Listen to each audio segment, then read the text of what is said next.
Hola, Dios te bendiga. Te doy la bienvenida una vez más a este programa La Biblia leída y explicada. Hoy vamos a comenzar el estudio de la carta Epístola según San Judas. También se le pone San Judas Apóstol. Es una carta que tiene un solo capítulo, pero aún así vamos a estudiarla por lo menos en 3 partes porque su contenido es muy profundo. Así que hoy vamos a estar leyendo los versículos desde el 1 hasta el 11. Pero antes, como siempre, vamos a orar. Padre, te damos muchísimas gracias por un día más que tú nos permites leer tu palabra. Gracias, Señor, porque ahora vamos a iniciar el estudio de esta carta. Y yo te ruego, mi Padre Celestial, que como siempre, Señor, tú me des sabiduría de lo alto, que me ilumines, Señor, y pongas palabras en mi boca. Que tu gracia, Señor, me haga hablar conforme a tus palabras y que tú quites todo lo que no proceda de mí, Señor. Ayúdame a tener entendimiento claro y sabiduría y que esta palabra penetre en nuestro corazón y transforme nuestras vidas. Te lo pedimos en el nombre de Jesús. Amén y amén. Así que vamos a leer Judas capítulo 1, que es el único capítulo, versículos desde el 1 hasta el 11, dice así. Judas, siervo de Jesucristo y hermano de Jacobo, a los llamados, santificados en Dios Padre y guardados en Jesucristo. Misericordia y paz y amor os sean multiplicados. Amados, por la gran solicitud que tenía de escribiros acerca de nuestra común salvación, me ha sido necesario escribiros, exhortándoos que contendáis ardientemente por la fe que ha sido una vez dada a los santos. Porque algunos hombres han entrado encubiertamente, los que desde antes habían sido destinados para esta condenación. Hombres impíos que convierten en libertinaje la gracia de nuestro Dios y niegan al Dios, el único soberano, y a nuestro Señor Jesucristo. Mas quiero recordaros, ya que una vez lo habéis sabido, que el Señor, habiendo salvado al pueblo, sacándolo de Egipto, después destruyó a los que no creyeron, y a los ángeles que no guardaron su dignidad, sino que abandonaron su propia morada, los ha guardado bajo oscuridad en prisiones eternas para el juicio del gran día, como Sodoma y Gomorra y las ciudades vecinas, las cuales de la misma manera que aquellos, habiendo fornicado e ido en pos de vicios contra naturaleza, fueron puestas por ejemplo, sufriendo el castigo del fuego eterno. No obstante, de la misma manera, también estos soñadores mancillan la carne, rechazan la autoridad y blasfeman de las potestades superiores. Pero cuando el arcángel Miguel contendía con el diablo, disputando con él por el cuerpo de Moisés, no se atrevió a proferir juicio de maldición contra él, sino que dijo: el Señor te reprenda. Pero estos blasfeman de cuantas cosas no conocen y en las que por naturaleza conocen, y se corrompen como animales irracionales. Ay de ellos, porque han seguido el camino de Caín y se lanzaron por lucro en el error de Balaam y perecieron en la contradicción de Coré. Amén. Vamos a dejarlo hasta ahí. Gloria sea al Señor, porque está muy profundo, está tocando muchos temas bien profundos, en los cuales vamos a adentrarnos en algunos de ellos para que podamos tener un mayor provecho, un mayor entendimiento. Lo primero que quería mencionar es que aquí el escritor de la carta, que se llama Judas, pues hay distintas opiniones sobre qué Judas específicamente era, porque dentro de los 12 apóstoles, aparte de Judas Iscariote, había otro que se llamaba Judas.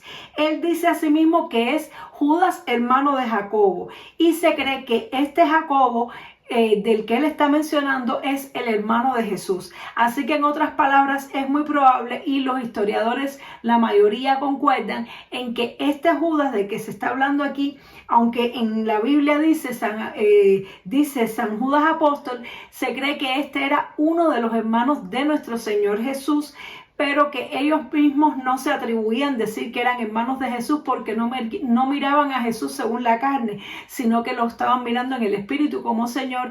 Y entonces, como Jacobo, el hermano de Jesús, tenía una gran preeminencia en la iglesia, posiblemente él a sí mismo para identificarse se dijo: yo soy el hermano de Jacobo, pero este Jacobo al que él se refiere también era hermano de Jesús. Así que se cree que este Judas que escribe la carta era uno de los hermanos del Señor Jesús, y que después que Jesús murió y resucitó, algunos de sus hermanos siguieron la fe y se convirtieron en grandes siervos de Dios. Entonces aquí vemos cómo él escribe esta carta, y él dice que por la gran solicitud que tenía de escribiros acerca de nuestra común salvación, me ha sido necesario exhortándoos a que contendáis ardientemente por la fe que ha sido una vez dada a los santos. Es decir, él estaba escribiendo la carta porque sintió la necesidad, sintió la solicitud de defender la fe. Aquí cuando se nos dice que contendáis por la fe, no significa que nosotros tenemos que estar discutiendo con las personas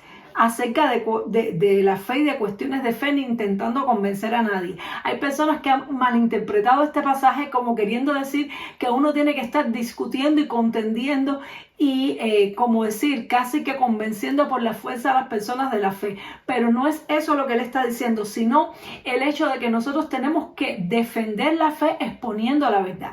Es decir, la fe nuestra en nuestro Señor Jesucristo que tú y yo tenemos va a ser atacada por el enemigo, va a ser atacada por el sistema mundano, y van a querer introducir dentro de la iglesia conceptos e ideas que no provienen de la palabra de Dios. Por eso es tan importante que la palabra de Dios sea predicada, y cuando nosotros predicamos la palabra de Dios, la explicamos, cuando nosotros nos hacemos eco de lo que dice la Biblia, pues entonces nosotros estamos contendiendo por la fe, estamos, defendiendo la fe, luchando, batallando por la fe. Es lo que quiere decir. Estamos dejando ese legado, estamos exponiendo la palabra de Dios para que falsas enseñanzas no se metan y no corrompan a los creyentes. Esto es lo que significa, no que estemos discutiendo unos con otros por cuestiones de fe. No es así. Entonces, dice aquí porque algunos hombres han entrado encubiertamente, los que desde antes habían sido destinados para esta condenación.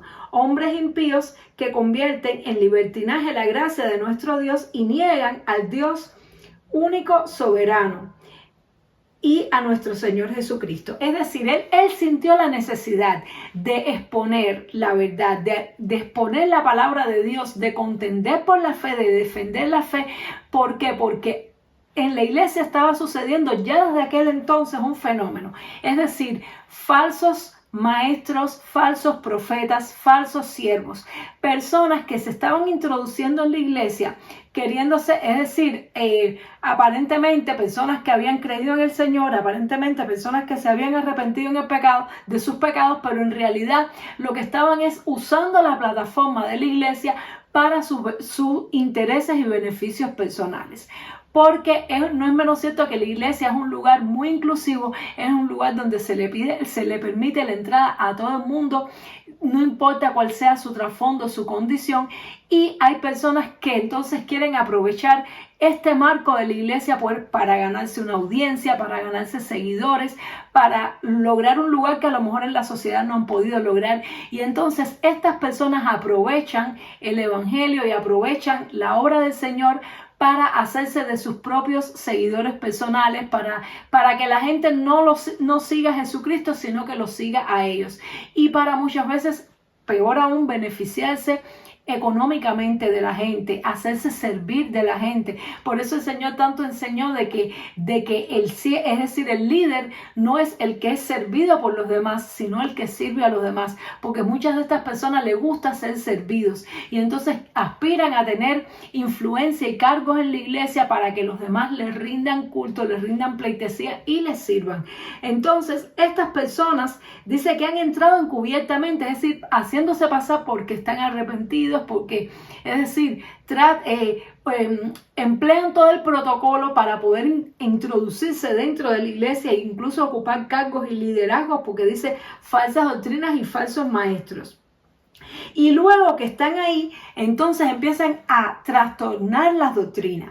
para convertir en libertinaje la gracia de Dios. Este tema de la gracia de Dios es un tema que todos sabemos que ha tenido mucho debate, porque precisamente hay personas que usan el concepto de la gracia de Dios, de que la salvación no es por obras, de que es por fe, de que es un regalo inmerecido que Dios nos ha dado, para entonces decir de que nosotros podemos hacer libremente lo que querramos, porque si ya Cristo murió por nuestros pecados pasados, presentes y futuros, pues entonces podemos vivir una vida en pecado, y lo que están es torciendo las escrituras para su propio placer y para su propio beneficio, y convirtiendo, como nos dice aquí Judas, nos dice que están convirtiendo en libertinaje la gracia de Dios. Es decir, hay dos extremos con respecto al tema de la salvación y la gracia de Dios. Está el extremo legalista, donde todo es por sacrificio, por obra, donde las cosas hay que ganárselo por una buena conducta.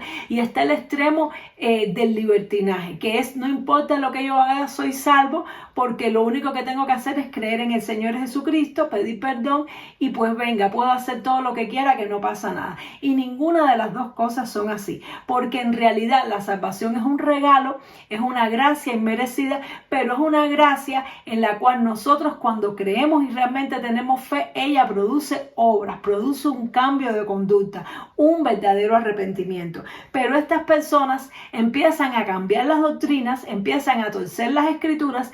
¿Para qué? Para poder tener licencia para pecar. Entonces, donde quiera que nosotros veamos que se nos está enseñando que no tenemos que orar, que no tenemos que ayunar y que podemos hacer lo que querramos porque todo es por gracia, mucho cuidado, porque podemos estar en presencia de esta corriente espiritual, podemos estar en presencia de personas que están utilizando la fe para sus propios beneficios, y vemos que la Biblia lo dice. Hay personas que atacan la fe cristiana por causa de estas personas, pero en realidad la Biblia nos lo dice. Desde el mismo principio, el Señor usó a sus siervos para avisarnos de que estas cosas iban a pasar y que no tenemos que sorprendernos, porque esto es parte de los ataques del enemigo contra la iglesia. Dice aquí: mas quiero recordaros que una vez lo habéis sabido, que el Señor, habiendo salvado al pueblo, sacándolo de Egipto, después destruyó a los que no creyeron. Es decir, él estaba diciendo, el Señor los salvó a todos, salvó a un gran número de personas. Es decir, cuando sucedió la salvación de Egipto, cuando salió todo el pueblo que cruzaron el Mar Rojo, allí salieron un montón de personas, salieron incluso personas que eran de egipcios y de otras nacionalidades, que simpatizaban con el pueblo de Israel, se fueron con ellos también, tal vez por curiosidad, tal vez por muchos motivos que podían haber tenido. Ahí fueron personas con todo tipo de nivel de fe, con todo tipo de nivel de relación con Dios. Todos cruzaron el Mar Rojo y todos pasaron al desierto. Pero ¿qué pasó? Que dice que después el Señor destruyó a los que no creyeron. El Señor los puso a prueba. Los puso a prueba. ¿Y qué pasó? Que aquellos que no creyeron en las promesas de Dios, que aquellos que no demostraron con su vida, su fe, al final perecieron en el desierto. Y es lo mismo que pasa hoy día, y nos está haciendo esta ilustración para que entendamos de que muchos son los llamados, pero pocos los escogidos. Muchos son los que entran por las puertas de la iglesia, incluso hacen la oración de fe, incluso se bautizan, ¿verdad? Porque pasar el Mar Rojo implica o significa haber aceptado al Señor en nuestro corazón. Muchos son liberados incluso, porque todas estas personas fueron liberadas de la esclavitud de Egipto. Pero sin embargo, después que ya empieza la vida cristiana, empieza el caminar cristiano de batallas, de pruebas, de situaciones que son lo que asemeja al desierto, pues entonces allí se demuestra quiénes son los que realmente creen y quieren a Dios y quiénes son los que simplemente fueron oportunistas, porque estas personas oportunistas en los momentos de prueba, cuando había hambre, cuando había sed, cuando había que creer que Dios iba a dar la fuerza para conquistar los gigantes, estas personas se echaron atrás, estas personas querían retroceder, querían ir a Egipto, no querían sujetarse a Moisés, y al final la mayoría de ellos terminaron pereciendo en el desierto. Y también nos pone otro ejemplo Judas, dice: y a los ángeles que no guardaron su dignidad, sino que abandonaron su propia morada, los ha guardado bajo oscuridad en prisiones eternas para el juicio del gran día. Es decir, que aquí nos está hablando ahora de lo que pasó con los ángeles. Es decir, cuando el enemigo, cuando Satanás engañó a la tercera parte del cielo, muchos ángeles y espíritus ministradores le creyeron las mentiras al enemigo y abandonaron su dignidad, abandonaron su morada, su posición que Dios le había dado. Esto también puede estar haciendo alusión al hecho de que se cree que en la antigüedad hubo ángeles que tuvieron relaciones sexuales con mujeres humanas, y también esto es un pecado contra la naturaleza. También se puede estar refiriendo a los ángeles que hicieron esto, ¿no? Que les estaba prohibido hacer eso y que sin embargo lo hicieron. Pero aquí más bien el énfasis está dado de que estas personas pecaron, de que estos ángeles, en este caso no seres humanos sino ángeles, pecaron, le fallaron a Dios y Dios les castigó. Y en ambas ilustraciones nos está diciendo las personas que se aprovechan de la palabra de Dios, las personas que no creen en Dios, las personas que no reciben realmente a Dios como su Señor. Dicen que creen en Él, pero Él no es Señor de sus vidas, sino que ellos quieren hacer lo que quieren. Esas personas en su momento van a ser castigados por el Señor. Es decir, que a lo mejor hoy día podemos ver personas y decimos, pero ¿por qué Dios permite que esa persona se aproveche así del pueblo de Dios? ¿Por qué Dios permite que esa persona que está predicando una falsa doctrina, que está enseñando el libertinaje, que está usando la plataforma para sus intereses personales, por qué Dios lo permite? Dios lo permite por un lapso de tiempo, pero en su momento determinado Dios sabe darle a cada cual lo que le corresponde. Y dice que ellos desde antemano ya su condenación está reservada. Y también nos pone otro ejemplo, dice, como Sodoma y Gomorra, las ciudades vecinas, las cuales de la misma manera que aquellos, habiendo fornicado e ido en pos de vicios contra la naturaleza, fueron puestas, por ejemplo, sufriendo el castigo del fuego eterno. Hay muchas personas que han sido lastimadas y que incluso se han alejado de la iglesia porque han visto cosas feas en los líderes. Han visto incluso líderes que tienen relaciones extramatrimoniales, que tienen amantes, han visto personas que se roban el dinero, han visto tantas cosas feas y piensan que si eso ocurre dentro de la iglesia, ¿dónde está Dios? Y hay muchas personas que no han entendido de que Dios a todo el mundo, Dios le da un tiempo para que se arrepienta. Si el Señor castigar el pecado automáticamente, ninguno de nosotros estaríamos aquí. Yo misma no estaría aquí porque en su momento, cuando he pecado contra Dios, hubiese sido castigada.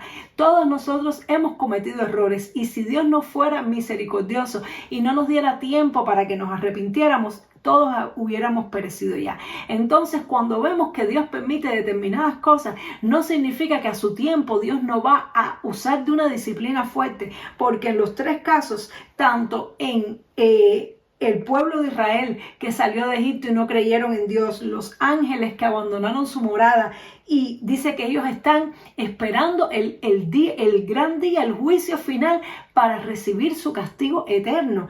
Y luego los de Sodoma y Gomorra, también sabemos lo que pasó con Sodoma y Gomorra. Entonces, ¿qué nos está queriendo decir Judas con estas tres ilustraciones?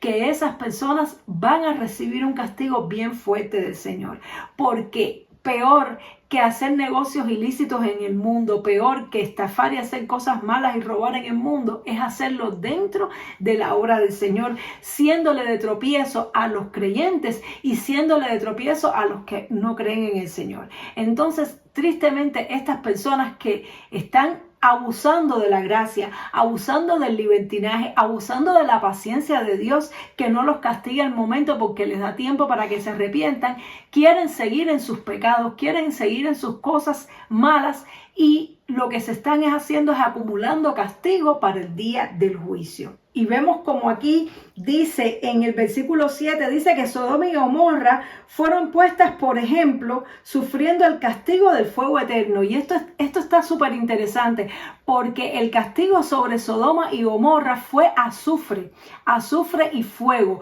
Fue diferente que el resto de los castigos, y dice que este es el fuego eterno. Es decir, que en estas dos ciudades se experimentó lo que va a ser el fuego eterno, y fueron puestas, por ejemplo, para que se vean cómo Dios castiga estos pecados de ir en contra de la naturaleza, de entregarse a los vicios, a las desvergüenzas y hacer lo que la carne le place. Este es el fin para las personas que hacen estas cosas. Así que esto que nos inspire a saber de que Dios es amor, Dios es paciencia, es bondad, pero Dios también es fuego consumidor. Dice en el versículo 8, no obstante, de la misma manera, también estos soñadores mancillan la carne, rechazan la autoridad y blasfeman de las potestades superiores. Es decir, nos está diciendo estos soñadores, estas personas, es decir, que tienen como la mente inflada con ilusiones, con cosas, estas personas que a lo mejor se imaginan cosas en su mente y las tratan de recrear, dice que manchan la carne. Mancillan significa que manchan la carne. Es decir, que son personas que cometen pecados feos detrás cuando nadie los ve. Son personas que se las dan de maestros, de sabios, de pastores, de profetas, pero luego cuando nadie los está mirando hacen cosas bien desvergonzosas y dañan su propio cuerpo y dañan al cuerpo de Cristo. Además tienen otra característica, que rechazan la autoridad. Son personas que no quieren estar sujetos bajo autoridad. Ellos mismos se nombran a sí mismos y ellos mismos se hacen jefes de sus propios ministerios y de sus propios emprendimientos y no aceptan tener una autoridad encima que los pueda ayudar, que les pueda regular. No quieren eso, sino que se ponen ellos a la cabeza para poder hacer lo que quieran. También dice que blasfeman sobre las potestades superiores. Es decir, que llega un punto que se ensoberbecen tanto y se enorgullecen tanto que empiezan a hablar de las autoridades superiores, y aquí está hablando de las autoridades espirituales, es decir, de las potestades espirituales superiores, es decir, ángeles, arcángeles, principados, potestades. Son personas que ya llegan a un punto de que se enorgullecen tanto que creen que le pueden dar órdenes a los ángeles, creen que le pueden dar órdenes a las potestades superiores, y eso hay que tener mucho cuidado, porque la palabra de Dios no nos enseña esto. Nosotros tenemos autoridad dada por Cristo, pero es Jesús el que ejecuta las cosas y nosotros tenemos que orar, tenemos que reprender en el nombre de Jesús y decirle al Señor, Señor, que reprende ese ángel, reprende esa potestad, pero no nosotros mismos creer que estamos a la altura de las potestades superiores, incluso aunque sean del reino de las tinieblas, para nosotros estar, como decir, dándole órdenes en nosotros mismos, ¿no? Sino que solamente en el nombre de Jesucristo y solamente, es decir, sabiendo que es Dios el que lo hace, no nosotros mismos. Porque aquí dice, pero cuando el arcángel Miguel contendía con el diablo, disputando con él por el cuerpo de Moisés, no se atrevió a proferir juicio de maldición contra él, sino que dijo, el Señor te reprenda. Es decir, aquí nos está poniendo un ejemplo de una guerra espiritual entre el arcángel Miguel, que es un arcángel de orden muy superior, y el diablo, pero el diablo era también un querubín. Tenía un orden superior antes de su caída, y entonces había una guerra espiritual porque Miguel estaba luchando por el reino de Dios contra el diablo. ¿Por qué? Porque el diablo quería apoderarse del cuerpo de Moisés. Esto lo podemos ver más detalladamente si leemos en Deuteronomio cómo fue que murió Moisés. Dios lo llevó a un monte, desde ahí le enseñó toda la tierra prometida, y luego Moisés partió con el Señor y Dios escondió su cuerpo, de manera tal que no se sabía dónde estaba el cuerpo. Y ahora aquí podemos entender que probablemente Miguel, el arcángel Miguel, fuera enviado a esconder el cuerpo de Moisés. ¿Por qué Dios escondió el cuerpo de Moisés? Pues precisamente para evitar la idolatría, porque Moisés había sido un hombre tan usado por Dios que Dios sabía que si dejaba su cuerpo, eso iba a ser objeto de idolatría, de tropiezo y de caída para el pueblo de Israel, que lo iban a venerar y lo iban a adorar por todas las generaciones, incluso hasta hoy día. Por lo tanto, Dios mandó a esconder ese cuerpo, y parece ser que el arcángel Miguel le dieron esa tarea y estaba disputando por el cuerpo, porque el enemigo quería apoderarse de ese cuerpo para poder hacer las cosas las cosas malas que él quería hacer, usarlo para la idolatría del pueblo. Y entonces dice que cuando estaba ocurriendo esta guerra espiritual, el mismo arcángel Miguel no se atrevió a proferir un juicio de maldición, no maldijo al diablo, sino que le dijo, el Señor te reprenda. El Señor, es decir, que lo reprendió en el nombre del Señor. Entonces esto lo tenemos que tener muy claro, porque a veces se nos incita a hacer guerra espiritual y nos podemos inflar y nos podemos creer que nosotros podemos darle órdenes nosotros mismos a las potestades y principados que están en las regiones celestes, como nos enseña la palabra de Dios. Pero nosotros todo lo que tenemos que hacer es orando y decir, Señor, podemos orar, Señor, quítalo, Señor, inhabilítalo, Señor, átalo, pero que todo sea el Señor, no ensoberbecernos nosotros mismos. Y dice que estas personas llega un momento que se enorgullecen tanto que se creen que están al mismo nivel de los ángeles. Entonces dice, pero estos blasfeman. Blasfeman significa que hablan mal, hablan incorrectamente de cuantas cosas no conocen. Es decir, son personas que se envanecen en sus conocimientos supuestos sobre la palabra de Dios y terminan hablando de cosas que ellos ni conocen. Dice, y en las que por naturaleza conocen, se corrompen como animales irracionales. Es decir, que de las cosas que no conocen, hablan lo que no saben, y de las cosas que sí conocen, que son las cosas de esta vida, se corrompen. Es decir, que se corrompen en lo que es lo natural, se corrompen en su vida matrimonial, se corrompen en su vida sexual, se corrompen en su administración de las finanzas y de las cosas que Dios les ha concedido. En cuanto a las cosas naturales, se corrompen, y en cuanto a las cosas espirituales que no conocen, blasfeman porque hablan lo que no saben y hablan mal. Y termina esta parte diciendo, ay de ellos, es decir, Dios tenga piedad y misericordia de ellos, porque han seguido el camino de Caín. Es decir, ¿cuál fue el camino de Caín? El camino de la envidia, el camino de hacer las cosas por su cuenta, de no tener en cuenta la voluntad de Dios, el camino de matar a su hermano, porque estas personas, por tal de lograr de sus propios objetivos, abusan de los hermanos. Si tienen que hundir a un hermano, lo hunden. Si tienen que, lo que sea, lo hacen, porque son guiados por su propia humanidad, por su propio corazón y no por la palabra de Dios. Tomaron el camino de Caín. ¿Y cuál fue el camino de Caín? Que terminó en maldición, que terminó excluido, que terminó apartado. Y dice, y se lanzaron por lucro en el error de Balaam. Es decir, ¿cuál fue el error de Balaam?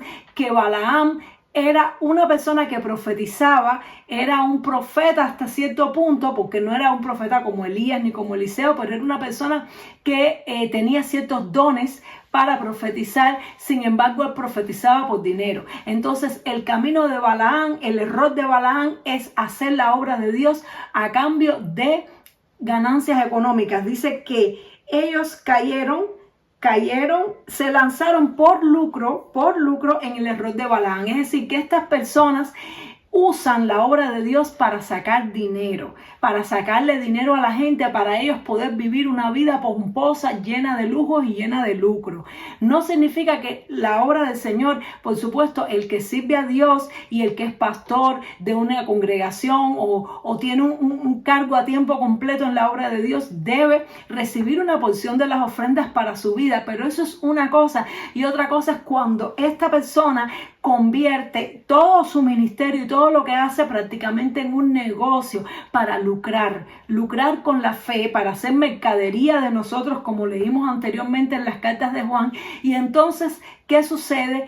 Que terminan profetizando por dinero, terminan diciendo lo que la gente quiere oír para que la gente les dé dinero y no lo que Dios realmente quiere decir. Es decir, que cuando Dios quiere dar una palabra, ellos terminan acomodando las cosas de manera tal de darle a la gente lo que la gente necesita o lo que la gente quiere para que la gente les dé riquezas y provisiones. Y por último dice que y perecieron en la contradicción de Coré. ¿Y cuál fue la contradicción de Coré? No respetar la autoridad puesta por Dios. Eso fue lo que le pasó a Coré, que quería ser igual que Moisés, que no quería respetar a Moisés y Aarón, y terminó como se lo tragó la tierra. La tierra se abrió y se tragó a Coré y a toda su familia. Es decir, que estas personas de las cuales nos está advirtiendo aquí Judas son personas que tienen estas características. Son personas rebeldes, son personas contenciosas, son personas blasfemas, soñadoras que hablan de cosas que no saben, son personas que tuercen la doctrina y que convierten la gracia de Dios en libertinaje para pecar. Son personas que su propia vida no es testimonio, porque a las espaldas se presentan muy lindos y hermosos, pero a las espaldas hacen cosas feas, cosas vergonzosas, siguen los deseos y pasiones de su carne. Son personas que usan el evangelio para lucrar y para hacerse ricos, para ganar dinero, para poder darse la vida que quieren dar, y son personas que no respetan las autoridades puestas por Dios y se constituyen ellos mismos autoridad para no tener a nadie encima, para poder hacer lo que bien les parece y lo que bien ellos quieren hacer. Entonces, por eso la palabra de Dios tenemos que expandirla, por eso tenemos que revelar las verdades de la Biblia, porque este tipo de personas muchas veces son muy seductoras, este tipo de personas muchas veces tienen un poder muy grande de engaño y de atracción, y cualquier persona que no esté bien clara en las cosas del Señor y en la palabra de Dios puede ser seducida por estas personas. Por eso tenemos que leer mucho la Biblia, interiorizarla, llevarla en nuestro corazón, como dijo David: en mi corazón he guardado tus dichos para no pecar contra ti. Porque cuando una persona empieza a actuar y a hablar contrario a lo que hemos aprendido de la palabra de Dios, enseguida nos salta la bandera roja y decimos: cuidado con esta persona. Y tristemente, mis hermanos, en la medida que se acercan los tiempos del fin, aumentan este tipo de personas. La Biblia dice que en los postreros días el mal aumentará y que el amor de muchos se enfriará a causa de la maldad. Entonces tenemos que saber esto. Tristemente el evangelio está sufriendo descrédito por causa de estas personas, pero tenemos que levantarnos, y tienen que levantarse personas no a criticar y a juzgar lo que otros hacen, sino a defender y a exponer la palabra de Dios. ¿Para qué? Para que las personas tengan una guía por donde puedan seguir sus vidas y no sean engañados, no sean estafados por este tipo de personas. En el próximo programa vamos a seguir aprendiendo y viendo características de estas personas. Todavía queda bastante que leer y que estudiar. Espero que esto haya sido muy interesante para ti. Escríbeme en los comentarios qué piensas con respecto a esto, y nos vemos, Dios mediante, en el siguiente programa para continuar el estudio de la preciosa palabra de Dios. Dios te bendiga mucho. Chao.